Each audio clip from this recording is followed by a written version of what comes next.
Mahomes at bay. The Tampa Bay Bucs, Super Bowl 55.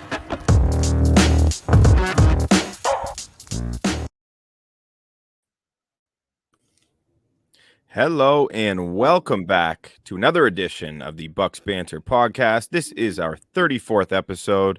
Shout out to Ernest Graham, the last Tampa Bay Buccaneer I can recall, who rocked the 3-4 for the pewter and red. We're going to be talking plenty of Bucs and Bills. We want to preview this big time matchup in Week 14. Is it a potential Super Bowl preview? I know how the Bills have been trending. Some people would argue that isn't a valid title, but I think this is the NFL, and I think they've got plenty of talent, and they're certainly a team that the Buccaneers should be worried about. What do you think, Scott? Is that too far to say that? Potential Super Bowl preview? Have you taken that off the table, or is that – what do you think? Well, hello there, first of all. Happy Friday to everyone out there listening. Happy holidays, getting into the spirit. And to answer your question, as of right now, I would have to not consider the Bills a contender. Not saying that they can't get there. Obviously, I'm not saying that they haven't shown flashes. They've beaten some good teams, but lately, their last month and a half or so, I don't know what anyone is seeing that would make them believe that they can beat some of these top teams in the AFC to actually get to the Super Bowl. Yeah, it's interesting, and I want to talk about just sort of the contenders a little bit later. I want to have that discussion this episode. You know, who are real contenders in our eyes, and kind of compare the AFC. We're getting into the time. There's only a handful of games left. Like this, I know happens every year, but the season just like jumps up on you, and it's you get to the halfway point, and all of a sudden, and then look at us, like we have 4 or 5 games, or 4 or 5 weeks left. It's absolutely insane, and yeah, we can start looking at potential division clinches coming up, potential matchups depending on seeding, and certainly can determine who we like best from a contender's point of view. Yeah, man, this season has flown by me. Yeah. Like Scotty Miller flying by Kevin King on a go route in the NFC Championship game. Like, just whoosh, I can't believe so easily and untouched. Yeah, exactly. Yeah, exactly. Good, nice. Kevin King, there you go. In terms of the injury report, I think that's a good place to start off. Sure. Plenty of stuff there. I'm sure some people maybe are well aware of, and maybe some are not. So, Jordan Whitehead's out. Jordan Whitehead still out. No surprise there. That injury was deemed as significant. Don't know a ton, but he's going to be out for a little bit. Jamel Dean and Jalen Darden are both questionable for the game, as they are still in concussion protocol. So they haven't been practicing, not practicing all week, clearly with concussions and dealing with the protocols required in order for a player to get cleared. That could go either way, I guess. I mean, they're not going to be practicing if they're in the protocol. Doesn't necessarily rule them out, but the fact they haven't practiced is never ideal. Clearly, I think Jamel Dean more of a concern there for the Bucs. By Friday is usually a pretty good indicator if they practice whether or not they're going to be out there for Sunday. So who knows? But you would probably lean towards not. Yeah, but with most injuries, that's absolutely the case. But with concussions, they got to clear that. Concussions different. You know what I'm saying? Yeah, for sure. Charlie Tercio, pardon me, my friend, says, "What's up, fellas?" on Facebook. Charles, happy to have you with us on this Friday night for some Bucs banter. Good reminder for anyone who is watching along. Hit us up in the comments. We are here for you. We want to talk Bucs football, NFL, fantasy, betting. We got our betting guru here. He's got his betting goggles on, ready to dive into that. No wonder I can't see. Yeah, if they're the betting goggles. Yeah, seriously. But yeah, so William Golston and Ryan Jensen did both return to practice today. So as Cap just mentioned, always a good sign, though on a limited basis, but they took the field on a Friday. So far from guaranteed. We've seen this happen in weeks previous from guys who didn't end up playing. I think both of those are really important players for the Buccaneers. Ryan Jensen, of course, all pro caliber the last couple of years at the center position. Yeah. And I think, the importance of Tom Brady and just for that continuity of that offensive line to have their anchor in the middle is huge. And his ankle is a bit of an issue. If I got to place a wager, though, not knowing a damn thing about the intricacies of his ankle injury, I mean, Jensen is just a beast. I almost feel like he'd rather play in pain than play without pain. He's that kind of guy. Yeah, I would lean just based on what I was reading today that he would probably aim to play. I would lean that way as well, but that'd be huge. I mean, you know what, to be honest, like what's the backup plan? What's going on if he can't go? Great question. And no one really knows for sure. So like They're Ali going centerless. Yeah. Brady's just going to spike it or just going to hut the ball to himself. Fair enough. I mean, Ali Marpet, another all-pro player at the guard position, left guard. He has played center in the past. He's done it for a whole season. He has the ability to do it. However, they also drafted Robert Hainsey, but I really haven't heard much from him since the season started. And they drafted him. He was a tackle at Notre Dame, but he has 5 position flexibility along the offensive line. That's why they drafted him, to just be a swing lineman. Okay. So, his versatility is what they saw in him. However, he's a rookie, and I don't know. I really don't know. There hasn't been much talk about that. Me, Cedar, back in the comments. What is going on, me? Good to see you, buddy. I'm surprised you came on here because you can't quite troll Scott and his Michigan Wolverines the same as you have in the past. But it's nice to have you back, me, Cedar. It is nice to have you back. So yeah, Charles Tercio, again, we're going through it right now in terms of, he's asking what's the secondary look like. So Richard Sherman is going to be back. He's off IR, and the talk last week was about him, taking reps at safety in practice. So, which leads me into, we already mentioned Jordan Whitehead out, one of the most underrated players in the NFL, especially of a safety group. And Mike Edwards is still suspended for another 2 games, along with Antonio Brown, due to the suspensions for, as everyone knows, forging COVID vaccination documents. I mean, I don't even want to get into that bullshit because it's so stupid and of them on their part, and they're lucky to only be out that many games. But for Mike Edwards, like, AB aside, let's not get into AB because we know AB is an unpredictable cat based on his reputation. Yeah, that's one way to put it. Yeah. Well, but Mike Edwards, man, what an opportunity you have right now with a depleted secondary. And I mean, for him to, obviously he didn't time it for now, but this is why you don't make dumbass decisions. When you're a player playing on a rookie deal with an incredible opportunity this year, he's been balling out when he's in there, had great opportunities. He's a turnover machine. And right now Whitehead's out, it could be him and Winfield patrolling the back end of the defense. Like, that's how you get paid, man. That's how you get paid. That's how you make a name for yourself. So that one really frustrates me. Yeah, and instead he's out here forging passports like he's Pablo Escobar. Like, it's just I don't understand it, man. It's just such a bizarre decision, such a bizarre course of action to take. For whatever, it's you're right. We don't have to get into all of that, but yeah, it's really too bad. It would have been a great spot for him, obviously, to step in and really show what he's got. And while we're talking about the secondary, Corey Hall on Facebook says, I think Sherman at safety is good. I just don't trust the speed if he's playing middle third. Corey, the thing with Sherman and his speed is Sherman's never been fast, right? No. And I don't disagree with you in terms of like him moving to the safety making sense. I mean, because the cornerback position is so demanding athletically, whereas you can kind of get away with being that savvy and highly intelligent player based on anticipation and knowing the offense, things that Sherman's made a career out of. But he's never been fast, and so I'm not. This isn't to disagree. It's just to say that doesn't scare me because he's never been fast. Yeah. But you're right. It depends on the defensive looks, and we got to trust.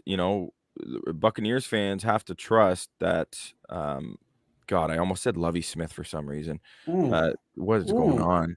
Well, at least he didn't say Greg Schiano or something. Yeah, I don't know, man. Lovie's just as bad. He was so bad. Yeah. But Todd Bowles, it's his job to find ways to get creative and mask these issues. And the Buccaneers, like, let's be real, folks. The Buccaneers have been dealing with these issues for some time now, all season really. And they just got Carlton back, who was fantastic in his first game back. Carlton Davis. Yeah. And sorry, the Sherman thing might just be out of lack of options, right? Like it comes down to what are they going to have to do? Like what hands are they going to have to play here? Like they might literally just be forced into putting him at safety and all right, let's, 10-year veteran or however long he's been in the league. Let's hope you can just figure it out and we'll go from there. Obviously, the speed could potentially be a concern, but like you said, he's never been known for that. It is a different position. Obviously, it's not just going to be some easy, A to B transition, but he's been with the team a little bit longer now, even though he has been hurt. Maybe he can step in. But I'm more thinking, like I said before, maybe that's all they can do. Yeah. Yeah. Me Cedar on Facebook says John Lynch wasn't fast either, but being cerebral and knowing angles and route trees makes up for lack of speed. I think we're all in agreement on that you can make up for your lack of speed, but more so at the safety position than the cornerback position. So it could be a good move. Like I'm curious to see, how much Richard Sherman sees the field, and if so, where he plays. Pierre Desir, just talking about the secondary in general. Pierre Desir looked really good last week. He's had a couple. He's really impressed me this week. He's outperformed D. Delaney in terms of those guys who were brought in more or less due to injuries piling up on the back end of this Buccaneers defense. And the Carlton Davis being back, Sean Murphy-Bunting. I mean, I have issues with Sean Murphy-Bunting in terms of how he's played. Jamel Dean has overexceeded expectations. He's an analytics darling. They love him. He's always grading out high on PFF. He's like a top 10 corner according to most analytics models, and he's had enough snaps for that to actually matter, as opposed to previous years where he graded out really high, but he barely played. Yeah, big enough sample size now. Yeah, and Jamel Dean's not he's funny, right? Because you watch Jamel Dean, he doesn't move with the fluidity or the natural movement skills that I'm not like Jalen Ramsey or just any elite athlete does who plays that position. You know what I mean? Like, but he clearly gets the job done. And I've been happy with him. So anyway, that's fantastic to have him. If we can get him back, that would be fantastic. Pair him with Carlton Davis, Sean Murphy-Bunting, get him in the nickel and be able to shift some guys around. And of course, Ross Cockrell's another option to play at the safety position for the Buccaneers, but we need him to step up also. So we got bodies. It's not going to be an excuse anymore. We got to move on. We got to recognize, and I keep saying we, but I'm talking to Bucs fans because I am one. I'm not pretending I'm not to be a Bucs fan. If there was ever a space where you could drop we's, it's on this podcast, man. Like this is the time. This is the place. That's why we did it, right? So I could say we and not feel exactly. Ridiculous. That's the whole point, literally. Well, we're expecting a guest anytime now. We got some Bills Mafia representation going to be coming on the show. Matt Marchese does a lot of good work. Speak of the devil, perfect timing from Matt. So we're going to bring in a Bills fan, a sports media personality, professional personality at that. And we're going to just chop it up a little bit about this Bucs-Bills matchup because it's going to be a doozy.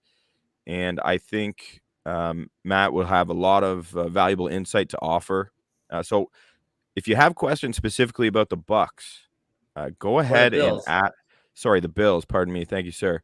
Go ahead. This is your chance to ask. So let's just shift us around here. All righty. So, now it's time to welcome in a special guest of the show. As mentioned, he is a producer and host for Canada's top sports talk radio station based out of Toronto, the Fan590. Longtime listener, first-time caller, personally. He's also the host of the Front for Fantasy podcast, a loyal member of Bills Mafia, and now a welcome guest of the Bucs Banner podcast, making his first appearance on the show to help us break down this tasty Week 14 matchup between the Buffalo Bills and Tampa Bay Buccaneers. Ladies and gentlemen, Matt Marchese. Welcome to the show, Matt. Wow, professional broadcaster? That was a bit of a reach. It was a little bit of a reach. Isn't it a job interview? Isn't that the whole point of this? I mean, it could be whatever we want it to be, guys. We have free reign here, so let's do our worst. It's Friday night, right? Friday night, Matt. Friday night. We're ready to go. Let's roll. And thanks for having me on, guys. I'm very much looking forward to this. Nothing gets my blood boiling more than talking about the Buffalo Bills right now. So it's a good Friday. I was about, and Collin and I were talking before the show, just so many potential Bills angles and spots you can go to. First thing I want to talk about is just where do you think the Bills are at after that obviously weird, bizarre street fight, snowball fight of a game in Western New York, and then 6 days later you got to fly down and play in Florida against the Super Bowl champs. It just seems like such a strange spot for them. They are at a crossroads right now. Yeah. Because, and it's weird to say because I look at that game against the Patriots and I'm like, the weather was so unpredictable. How can you say that the offense is one way or another? I know the running game sucks, but the running game has sucked for the past 3 seasons. So what's new?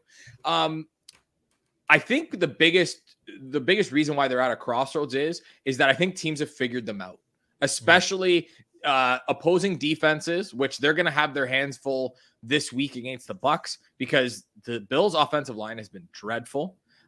Spencer Brown just came back. It was his first game in, I think he missed the previous 2, but he's missed a lot of time this year. But he's been good when he's been in the lineup. When he's there, yeah. Yeah, but he hasn't been there. The best ability is availability, as they say. Right. So the thing that I look at with this team is they are not winning in the trenches, whether it be on the offensive side of the ball or the defensive side of the ball.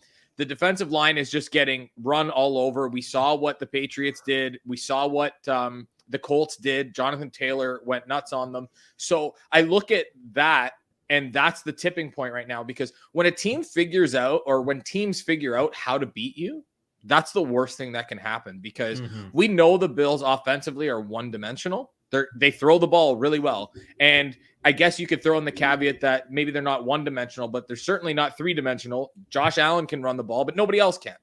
Right. Part of that's on the offensive line, and part of that's on a lack of talent. And then on the defensive line, I mean, I don't know what to say anymore, because they were really good at stopping the run for the better part of this season.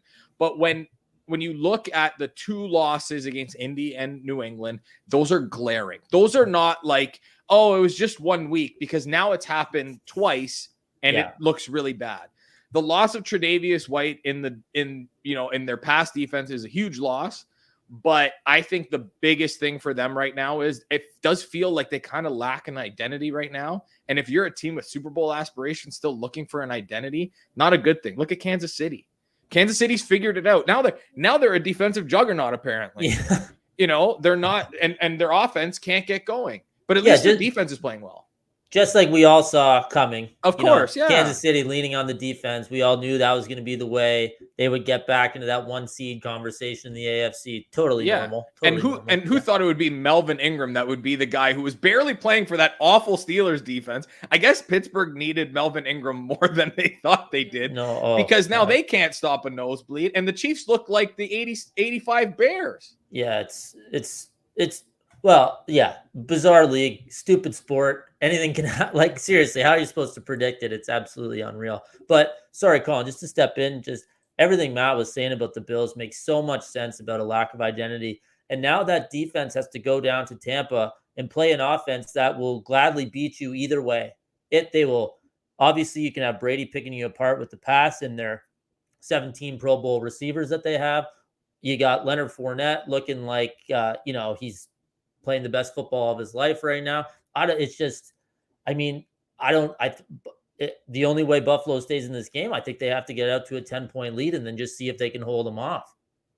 Yeah, I think I want to say that make the the Bucs pass, but I mean that doesn't really solve any of your problems right now. Yeah, it's gonna be a game that if the Bills want to win, or if they believe that they can win, they're going to need to score 35 plus points. That's just how I see it, because I'll tell you guys this. When Tom Brady went from New England to Tampa Bay, there was like this weight that was lifted off of the Buffalo Bills. The division. Worst thing that can happen now as a Bills fan is losing to the Patriots without Tom Brady, and then the following week losing to the Tampa Bay Buccaneers with Tom Brady. That city will be rioting if that happens. And you know what? There's a very good chance that can happen. They're just, I look at both teams, and I watch a lot of Tampa Bay just because I'm an NFL guy and I like to watch good teams. And I'm a fantasy guy, so I have to watch good teams. But I see what I keep saying the Patriots, because I just see this as Tom Brady's offense that he had with Josh McDaniels. And they've turned Leonard Fournette into a weapon again. Everybody thought Leonard Fournette was dead once he left Jacksonville. He lands in Tampa Bay, and all of a sudden it's like, oh, hold on a second. This guy's pretty good still. I don't think he was ever not that good. Jacksonville just sucks. So you look at the offense, and it's like, okay, so we're going to try and double Mike Evans. Okay, great. Now Chris Godwin's open, or Rob Gronkowski's open. Oh, but we're going to take away the pass. We'll let you beat us on the ground, and then Leonard Fournette takes over. I just don't see a scenario. Like the Bills, they have to play their best game of the season. And they haven't beaten a lot of good teams yet. They lost to the Colts. They lost to the Titans. They lost to the Patriots. They lost to Jacksonville, for God's sake. So there's a lot of bad when I look at this team and say, I haven't seen a complete game from them since Washington, and that was like week 6, I think. So it's not the same team, even though it is the same team, but other teams have figured out how to play against them. And the fact that their run defense is so bad right now, I just don't see a scenario in which, the Bills are going to be able to, stay in a lot of football games. And that pains me to say it, but it feels like the truth right now. You're right about like they have Lenny. Lenny's kind of Fournette. He's kind of looking like a blend between if you were to combine LeGarrette Blount in New England with James White. Like he's catching the ball and he's punishing at the same time. I love to compare Lenny to 2 different running backs. I do it every week. Last week I think it was like Marshall Faulk and Jim Brown. So okay, yeah. All right. Let's hold on a second. He's good, but I mean, is he getting the call to Canton tomorrow? We gotta hold off on that. I'm just being stupid. So I was gonna ask, like, despite there are what I think it sounds quite clear that you feel are underwhelming results for this team, the Bills. If you still consider them Super Bowl contenders, like, do you think it's possible still? Do they have time to right the ship, or are you just so down right now, Matt, on this team and how they're playing? Do you think it's not going to be possible this season? If I can be blunt with you guys, I would be happy if they make the playoffs right now. Yeah, that's where it's trending, because the schedule it's not horrible going forward. I mean, it sucks this week because you have the Bucs, but then you finish off with, you still got to play the Jets, you still got to play the Patriots, you got to play the Falcons, and you got to play the Panthers. So it's not as if it's murderer's row to finish off the year, but if they finish 10-7, they're going to need some help. Yeah. And there is a chance that happens. Yeah. And like, I'm in, let's call it holiday mode at work, the last week or two. So I was looking at some possible playoff scenarios and what teams need to happen. And 10-7 is not a guarantee at all. And exactly as Matt said, Panthers, Falcons, Jets. You'd like to chalk those 3 up as wins. But with the way they're playing right now, who knows? I don't know. You know what I mean? Like, you can't just give those to them.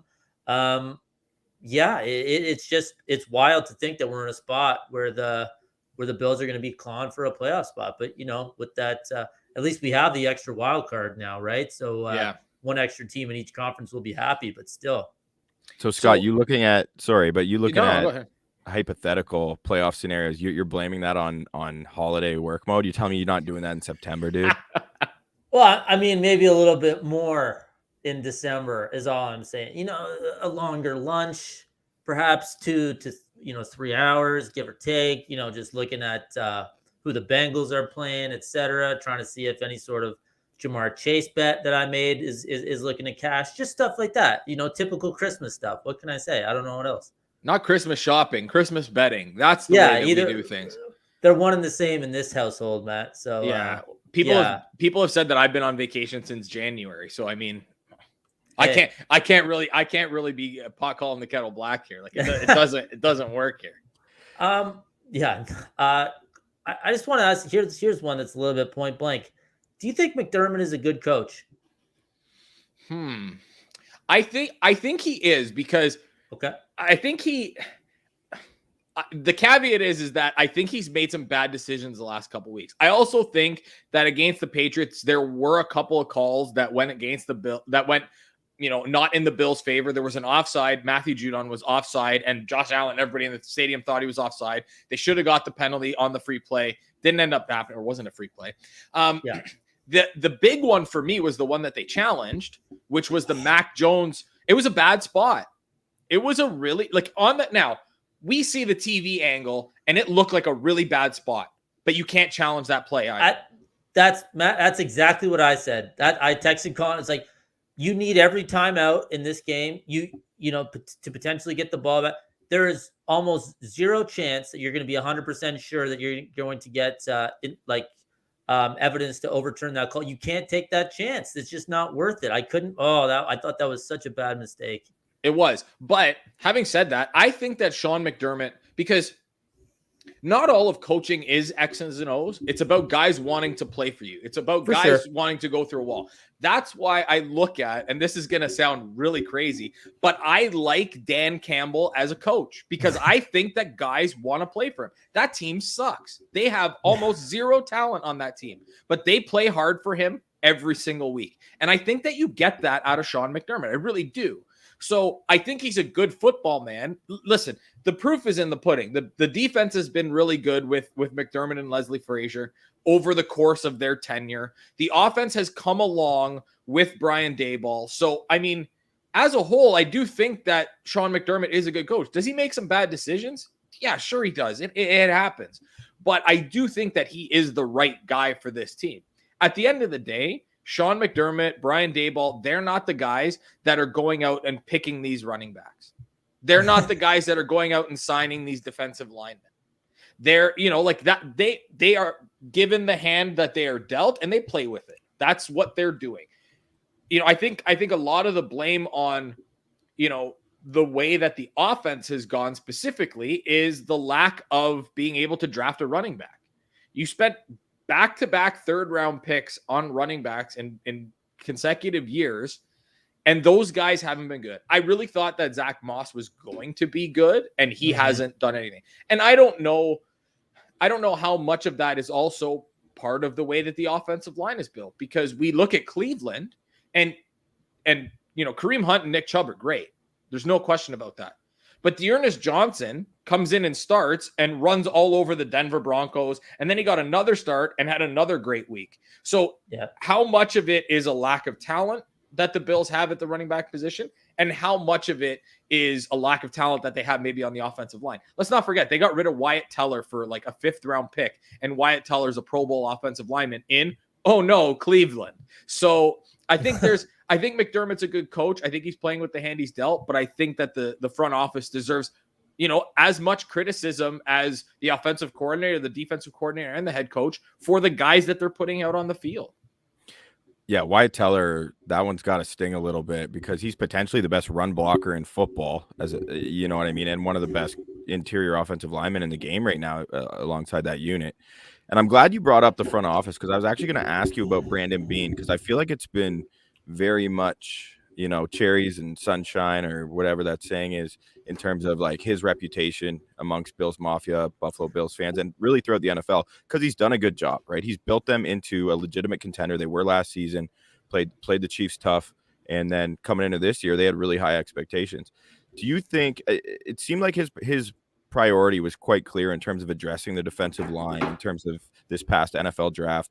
There were rumblings, however, at that time that they had their eyes on Travis Etienne. Obviously, he didn't make it to that point. They took Gregory Rosso, who it seems like most people are happy with, and he's helped that team. They took Epenza. I forget how to say his name. They took Epinesa the year before, another year defensive before. end. Would you have rather, in hindsight, them taking a guy like Javonte Williams, or is it not necessarily draft capital? This is more just they need to. It's just funny, right? I see a lot of parallels just coming from a Fournette and Ronald Jones timeshare last year, and we've talked about it on this podcast. It has been incredibly relieving and just like a breath of fresh air to just have a bell cow. And I didn't care which one it was. I was more team Ronald Jones coming into this year. But to see, just kind of the stability that brings to let one guy run wild. And I think it affects running backs more than people realize, regardless of the offensive line. Just, I don't know what your thoughts are on that. So, it's funny that you mentioned that because I went into the season going, okay, Zach Moss is going to be the guy. Zach Moss, when he played last year, was half-ass decent. And he got hurt in the preseason again, and he was hurt for the majority of last season and then got hurt at the end of last season. So it's been a really rocky start, but I'm going into the season going, okay, we know what the Bills' biggest problem is. They can't get any pressure on the quarterback, and that's why they lost to the Chiefs because Patrick Mahomes was able to do basically whatever the hell he wanted. And that's how I felt coming into the season. So I was fine with the Rousseau pick. I was even fine with the Boogie Basham pick that they made in the second round. I had no issue with that. I was fine with the Epinesa pick the year before because, everybody had a first round grade on him and he just tumbled to them. And the way that the Bills run their defense is they don't have guys dominating snaps. It's very rotational, very interchangeable to keep guys fresh. So I understand that. But you can get value in the third round with running backs because everybody says, well, you could just draft a running back in the fifth round and you'll find something. And the Bills just haven't hit that guy in the third round. So I don't think it's draft capital that's the issue. I think it's talent evaluation at that specific position because we can say that we can look at Brandon Beane's track record and say this team was built in Brandon Beane's image. This is what he's wanted, and they've made the playoffs. Everybody and their uncle said that Josh Allen was going to be a bust. Josh Allen sucks. He's not an accurate quarterback. He's never going to be able to play at the NFL level. You wasted a first-round pick on him. Josh Allen is one of the best quarterbacks in the NFL right now. So I think Brandon Beane has gotten himself a lot of free beer because of that pick. And probably for a long time in Buffalo because this is the franchise quarterback that they haven't had since Jim Kelly. So he's also made some other moves. Like in hindsight, like you look at Justin Jefferson and what he's done in Minnesota, and you'd say, wow, he would look really good on the Buffalo Bills right now. But that trade at the time made a ton of sense for the Bills. Go out and get Stephon Diggs. Go out and get a legit all-pro wide receiver, and it worked. This season, I feel like they've kind of gotten away from throwing him the ball 10 times a game, which they should be. But, I just look at the way that they've done it. If they just had, I want to say better talent evaluators, but I'm no talent evaluator. What I see on the field is what I, make my assessments on. And those guys just aren't talented enough. Like Matt Breida has been the most explosive back, and you got him off the scrap heap.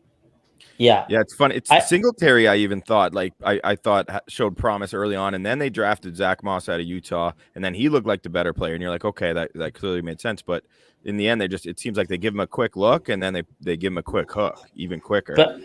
But I totally agree with you, Matt. It's for a team that was so scary on offense last year, you watch them this year, and I don't know how many defensive coordinators are scared to play the Bills right now. And that's with Josh Allen, and that's with the potential for him being a running threat and having one of the biggest arms in the league. And as good as Diggs is, I feel like because of his size and because of the lack of guys around him, I feel like you can scheme it up against him. Like it just feels like they're pushing a boulder uphill offensively, which I just didn't see coming into the season. So it's interesting that you mentioned that because was there ever a game that Josh Allen needed to run more than the game against the Patriots? Like that was, for me, I was like, Josh Allen's getting 10 plus carries this week, and there's no question about it. They threw the ball a lot, and I don't even think Josh Allen played that bad. I thought Josh Allen actually played well, considering the elements. Totally agree. Yeah, so I think that part of the reason why I know that a lot of teams are now playing two high safeties on them. Like I understand that they've schemed that, and they're taking away the big play. That's what they did against Kansas City. It's the same thing.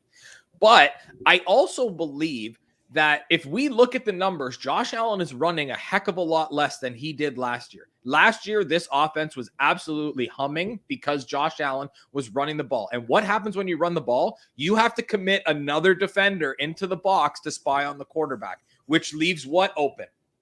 Maybe they got to drop a safety down to spy.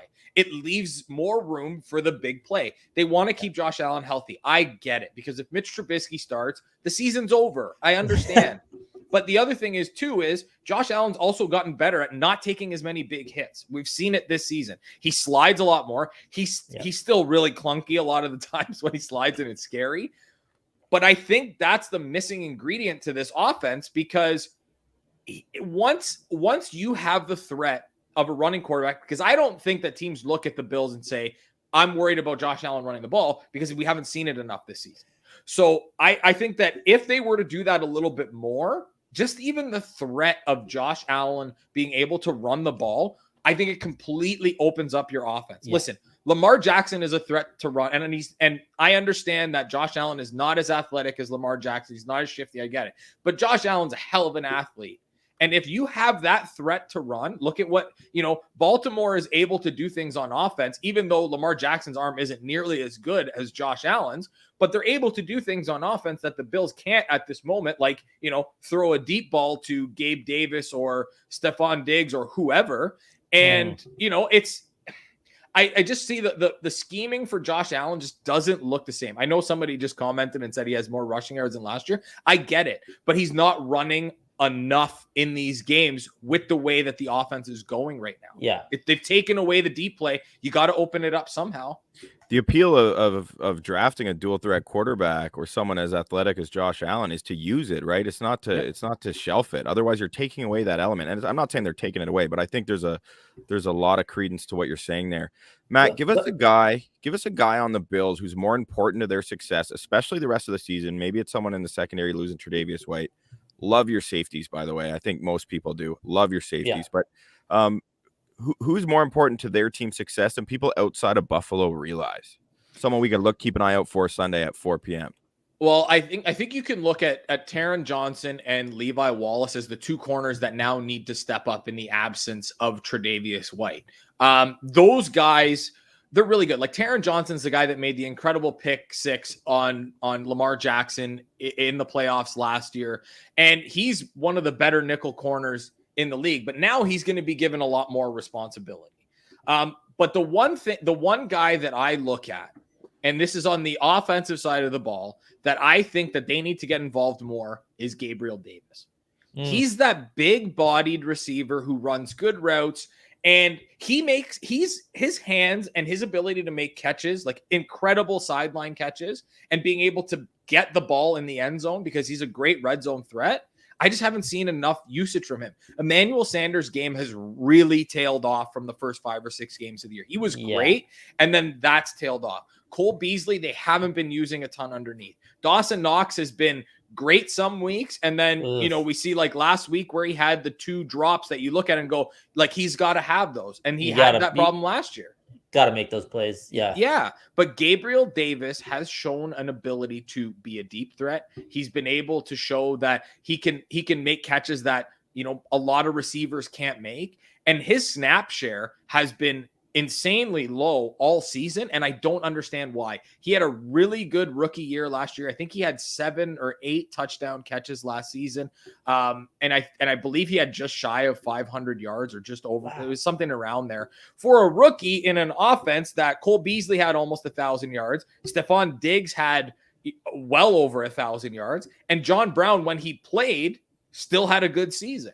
So I look at that and say, Gabriel Davis had a big year last year. Why haven't we seen that in year 2? I know the snap share is down. I don't understand why. I don't know who he pissed off in Buffalo, but that's a guy that I would love to see get more involved in the offense, because if he emerges as that really good secondary target for Allen, it might alleviate some of the pressure that Stephon Diggs is getting right now, in which you can start targeting him 11, 12, 13 times a game, like every other alpha receiver does, because that's what he is. Like, are we surprised when Devontae Adams gets 14 catches or 14 targets in a week? No. So we shouldn't be surprised that Stephon Diggs, should get that. I believe the number was he had 9 double-digit target games last season. This year, I think he had, and the one game he had 8 targets, and they pulled him at halftime, which was the last game against Miami. So he would have had 10. And this season he has like 4 or 5. So he's not even halfway there, and more than half of the season's gone. So they got to get him involved more as well. Sometimes you got to force feed him the pill. Like, in the Buccaneers case, it's an embarrassment of riches. So Mike Evans, like, I never get worked up about his target share because they got guys like Chris Godwin and Antonio Brown opposite him who they can share the ball with as well. Diggs needs some help, but I agree. You got to find a way to get the ball at least aimed in the direction of your best player, especially based on the incredible season he had last year. Won me 2 fantasy leagues, Maddie. So there you go. I know you're a fantasy guy. He won me my final week last year with that monster. So I mean, I know what you're saying. It won me a lot of money. I had no business winning that one league. So I know you got to get out of here shortly. So I want to ask you first off, if you got to give us a Super Bowl prediction, okay? You don't got to butter up all these Bucs fans in here. Although they would like it. They would like it. But no pressure. Who do you think right now? You get to do it right now.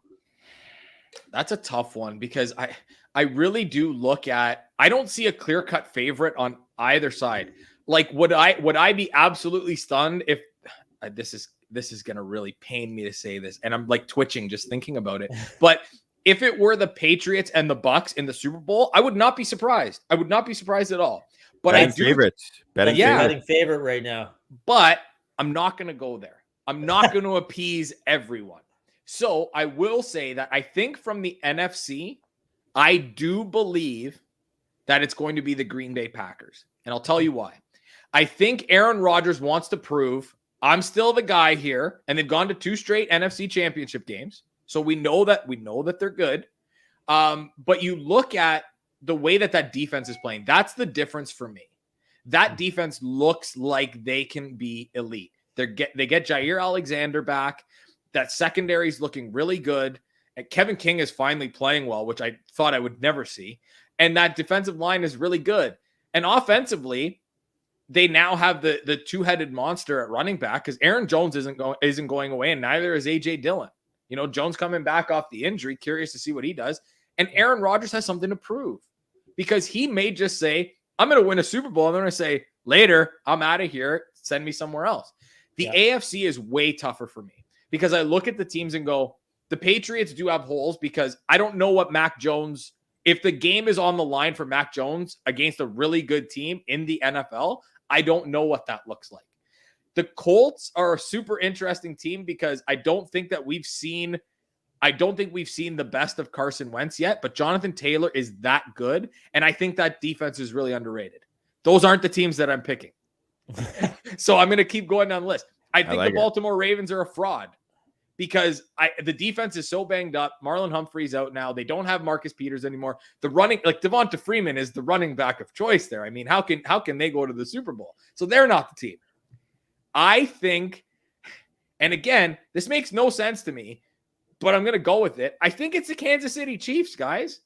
The offense has sucked almost all season, and the defense is finally playing well. And now we look at it and go, oh my God, they might actually be the number 1 seed after that terrible start that they had.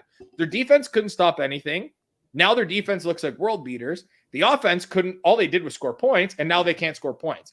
I think that the offense gets going here because I think they're going to figure it out. It's Andy Reid. He's going to figure it out. They get the Raiders this week. They're going to score like 50 on the Raiders like they did a few weeks ago. I think it was like 43 or whatever the heck it was. So they romped them. I think it's the Chiefs. And they're going to get the number 1 seed, and then you got to go through Arrowhead to get to the Super Bowl. Good luck with that. Have fun. Yeah. Bravo, Maddie. Not for the result, but for the process. That was very well done. I had to talk myself into somebody because none of it makes sense. I didn't even mention the Bills in there because I don't even know if they're going to make the playoffs. But sorry, Scott, before you go, really quick, I just want to say, you picked the 2 teams that scare me the most as a Bucs fan. So that you know that supports that there is a lot of logic behind your thought process there, especially in the NFC, because I think the NFC is superior overall. I don't even think it's really close right now in terms of quality of teams, personally, right? But I do think Aaron Rodgers scares the shit out of me. Scott asked me like a couple weeks ago which quarterback you want to see the least in the NFC because you got Stafford, you got Kyler, bunch of great players. But it's Aaron Rodgers without a doubt, especially coming like he's not only is he pissed off at he's mad at Tom Brady and the Packers because of what the Buccaneers did for Tom Brady. He's not getting that same support in Green Bay. That's part of the reason he's mad at the Packers. And then to, add fuel to that fire, what happened in the NFC Championship on Lambeau Field last year, I think he is so motivated, not just to make it to the Super Bowl, but to make sure that he's getting farther than the Buccaneers. I don't know. That scares the hell out of me. And the Chiefs in the AFC scare me more than anyone else. Sorry, and the thing about the Packers, no, I was just going to say is like, all right, so if they get the 1 seed and they get to play their home, like they get to host 2 playoff games in order to get to the Super Bowl, great. Come up here. Obviously, Tampa disproved this a little bit by beating them last year, but whatever. They're at home. They're in the cold. They're used to it. But even if they have to go on the road, all right, then they're just playing in good weather, right? They'd be playing like Dallas or Arizona or the Rams or Tampa. That's not a negative for them. It just seems like they kind of hold the cards in that situation because if they get to host 2 of those 4 other good quality NFC contenders, like that's a big advantage. When you look at, because I watch a lot of Green Bay games because Aaron Rodgers is my favorite player to watch that's not on the Bills. I love watching Aaron Rodgers. I think he's one of the greatest that we've ever seen. There's no question about that. But I think the difference is when you looked at that Packers defense last year, they sucked and they still got to the NFC Championship game. So they weren't that good. They got the 1 seed, and now their defense is even better than it was last year. I mean, that's a pretty good recipe for success. And again, let's not forget, everybody wrote the Packers and Green Bay off after that terrible week 1 loss to New Orleans, where like, oh my God, Aaron Rodgers is throwing games. The season's over. They're going to trade him before the season's done. Jordan Love is the best. And now it's like, can we really afford to not to waste this chance that might be our last with Aaron Rodgers? I just think that I believe in narrative street in the NFL. And if it's not, if it's Bucs and Patriots, I may not even watch, guys. I'm not gonna lie. Like, I can't do this to myself anymore. No more Tom Brady, no more New England Patriots. I can't do it. But our chat has spontaneously combusted. That's so strange how that happened. That's weird. Listen, I'm telling you, you guys have no idea what it's like to be a Bills fan. Like, it was for so long that Tom Brady it wasn't fun. It really wasn't. It's like, oh, here comes another loss. Oh, here comes another division championship for the Pats. So yeah. I do believe in narrative street in the NFL. And would it not be the most incredible offseason if Aaron Rodgers wins a Super Bowl and then says, I think my time is done here. I'm going to go play in Denver, or I'm going to go play wherever. Trade me Pittsburgh. Somewhere where Could you imagine Aaron Rodgers in Pittsburgh? Although that offensive line sucks. That's another story. It would be, that would be a hell of an offense. Maybe Chase Claypool would listen to him. Ooh, Chase. Oh, Chase. So Matt, you've been very generous with your time, man, and we greatly appreciate it. I gotta squeeze one in here just because you're at the Fan590. We're in Ontario as well. And this weekend we've got the Grey Cup. I don't know what number it is. Here in Hamilton, where I am where Scott and I are both located. A rematch. I think it's the 487th. Maybe. And we got the Ticats and the Winnipeg Blue Bombers in the Grey Cup for any of our fans in Florida watching, which is most of the people in this chat. But who are you cheering for in the Grey Cup, and who do you think wins the Grey Cup? So I was a CFL guy when I was a kid, like the Doug Flutie Argos days. And for me, I haven't watched it a ton, but I can't say that I want to root for Hamilton. I'm not going to lie. I'm sorry, but as a Toronto guy or Toronto area guy, I cannot root for anything Hamilton. It's just ingrained in me. So as much as I'm going to root for the former Toronto Argonaut. He was a legend. I'm going to vote for Mike O'Shea. I'm going to back the Winnipeg Blue Bombers in this one. I'm just not so sure that they're going to win. Mike O'Shea, that is the Zach Thomas of the CFL, folks, in case you're looking for a reference. Perfect comparison. That's I think they shared shoulder pads, actually. How about those shoulder pads, dude? and the neck brace? The Brian Cox too. Leighton Vander Esch has nothing on Mike O'Shea's neck brace. No chance. Or his actual neck, dude. Are we sure it was a brace? I know he has a big neck. Did he have? He's got a great beard his... going too. Yeah. Oh, unreal beard. Well, you obviously got a soft spot for him. You like Dan Campbell, defensive players turned head coaches. Why not? Right? I love Dan Campbell. I don't. Everybody's like, he's gonna get fired, and I'm like, have you seen that guy? Like, that team's awful, and they want to play for him every week. I like coaches like that. Maybe that's why I like Sean McDermott, guys. I don't know. I'm a sucker for that stuff too. But anyway, Matt, thank you so much for joining us, man. It's been a real pleasure. Happy to get some insight onto the Buffalo Bills. Hopefully, all of the followers who support the Buccaneers were able to take some of this valuable insight that you provided us. Let us know where we can follow you and consume your work, man, because you're doing great work. And tell the listeners and viewers where they can find you. Well, I appreciate you guys having me. Firstly, had a great time. Always love chatting football. So anytime you guys need someone, just give me a holler. But you can find me at Matty Mar 89 on Twitter and at Front 4, the number 4 Fantasy on Twitter as well. We've got a podcast, a weekly podcast, myself and a buddy of mine, Jeff Azaparty. Just try and have a little bit of fun. It's 4 topics and then a not so 2-minute drill. We try and keep the podcast really short because Nobody wants to hear me talk for hours on end, which I will be doing tomorrow on the Fan from 9 to 12. And we try to keep it to under 40 minutes, 4 topics of whatever our choosing is for that week. But check me out there. It's a lot of fun and would appreciate some downloads just to get this thing off the ground. Awesome, we got you, man. I'll be tuning in tomorrow too, live on the actual radio. Or maybe I should wait and download the podcast. Maybe that helps you more. I don't know. Oh, no. So our weekends and night shows are no longer available in podcast form. So you got to tune in live, my friend. Okay. Come on, Rogers. Man, how hard is that? No, I get it. I know why they did it. It's fine. It's fine. Again, nobody wants to hear me talk for 3 hours, guys. Like, come on. Diplomatic response. I just got that exact text from my wife from the other room, so I get it. Like, don't worry about it. Yeah. I get it from my wife too. Don't worry. It's the world in which we live. Thanks a lot, Matt. Good luck to your Bills this weekend, but not really. I hope for a good game, but no, not really. I don't. I hope it's a blowout, but I appreciate your honesty, your candor, and your insight as mentioned. We'll talk again soon, my guy. All right. Thanks a lot, guys. Appreciate it. Thanks for having me on. Thanks, man. All right. Quick, switch this around. Here we are. All right. Well, that was awesome. Great to get some insight from the other side. How about that? That is that's about as thorough a look at an opponent as I got to think our Bucs listenership has gotten all year. Like they should be knowing what to expect going into this game now. That was awesome. No question. And I heard, I've heard Matt on the radio a bunch, and I ran into him on Colorcast, and I was super impressed with his work. So I was like, man, we're playing the Bills. Let's get this guy on. Never hurts to ask. So very generous of him to come on. There were some great comments here coming in, talking about the Bills. I feel like most of our Bucs fans here have probably had enough of it. One thing, Buster Rags mentioned KC offensive line won't let them go. He goes on to say KC offensive line is bad. No way. So Buster, if you're talking last year, you're right, man, but they have revamped that unit and they have added like 3 dynamic players. And I actually think this is no longer a glaring weakness on this team at all. I love Trey Smith, their 6th-round pick out of Tennessee. Creed Humphreys graded out by PFF as the #1 center. That's another.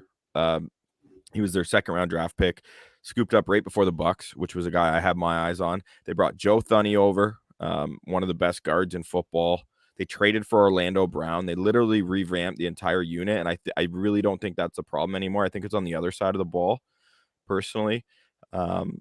Tapasio on YouTube says the Bills got outcoached by Belichick when we were talking about that Patriots-Bills game. I mean, who isn't outcoached by Belichick? Most teams do, right? Yeah, not wrong, but nothing new for any of us. Anyway, so that was fun. That was great. Nice to hear a little bit about the other team that we're facing. But there's some other. We don't have a ton of time ourselves here, Scott. But I mean, there's some other things like I wanted to discuss. Like I mentioned it earlier. I teased it off the top. Talking about comparing the NFC and the AFC, or just picking our real contenders. And just before we do that, 2 teams that I would think are real contenders, depending how you view the Rams. The Rams and the Cardinals are meeting in what is a massive game with big implications for the NFC playoff contenders, as the teams with the best records are obviously vying for that number 1 or 2 seed. So especially for the Buccaneers, right? If the Rams can beat the Cards, that's massive for Tampa, potentially getting a number 1 seed. So what are your thoughts on that game? Well, like, first of all, I just can't wait to watch it. Like, just a Monday nighter with 2 real teams in the division. We have the payback factor after the Cardinals smashed LA earlier in the year. I can't wait to watch it. I do think Arizona is the better team. With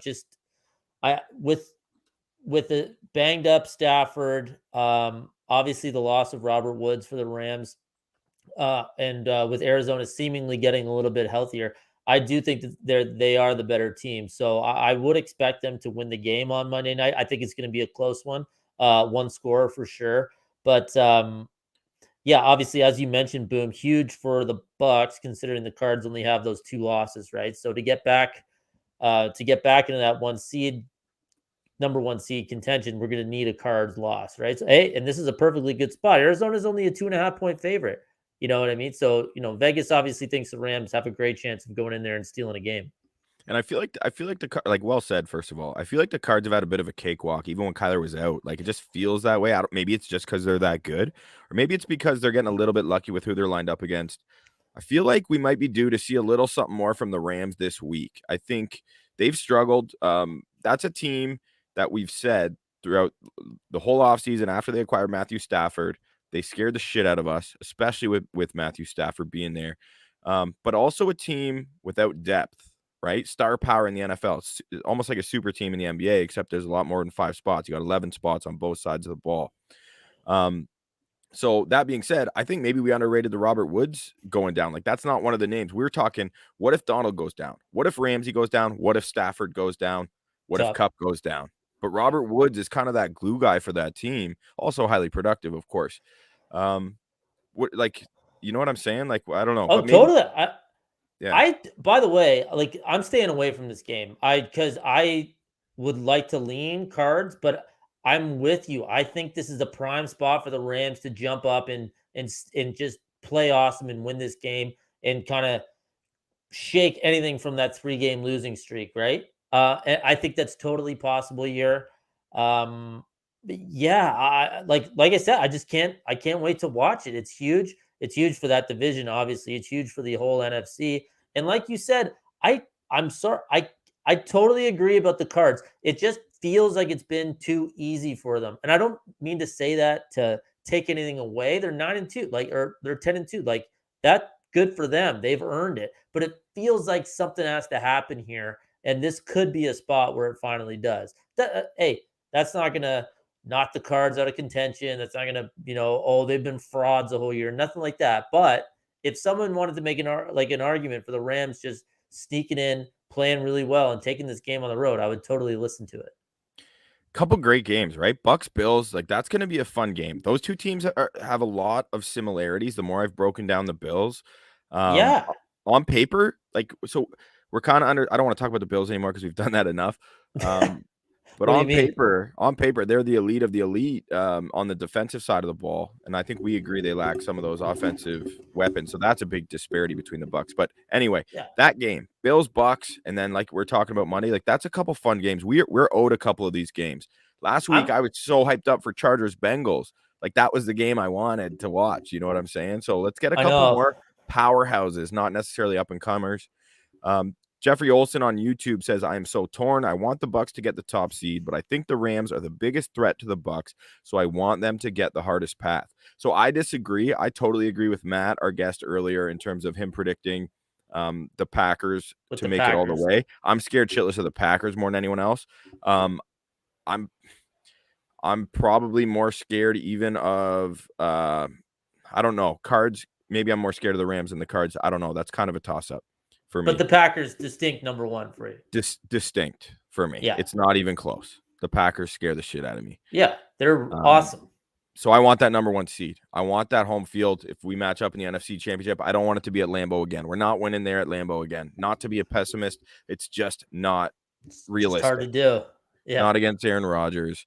And again, Matt Marchese, our guest earlier, who was fantastic, by the way, talking about Jair Alexander coming back. That is a top 5 corner in football they've been playing without. They drafted a corner out of Georgia, Eric Stokes. He's not playing the greatest, but he mentioned Kevin King's playing better. And we haven't even talked about David Bakhtiari, who's like going to be back, right? Potentially one of the best left tackles in football. So that team isn't fully healthy either. So let's not, be all woe is me as Bucs supporters. Every team's dealing with shit. And that team is looking like a problem. Hey, and whatever happens, the Bucs are going to have to beat a handful of good teams to win this thing. That's just the way it is. There's a lot of good teams at the top, and that's just how it's breaking down. No one's going to be the clear-cut number 1 team or a huge betting favorite, anything like that. The Chiefs have come back to earth in terms of like a full league-wide scope with them being in the AFC, and they're going to have to beat some teams. Wherever they're going to have to do it, they're going to have to do it, just like last year. So we'll see what happens. Obviously, they prefer to play these games at home, stay in Florida, and go from there. But lots of interesting games. Only a few weeks left, but a lot of interesting matchups between these contenders. And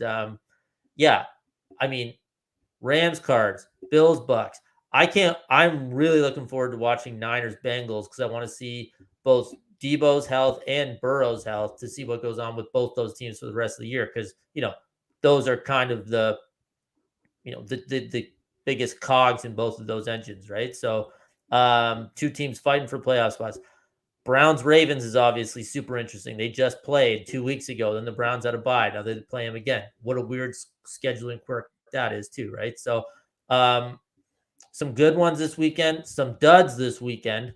Seattle, Houston, good Lord, no thank you.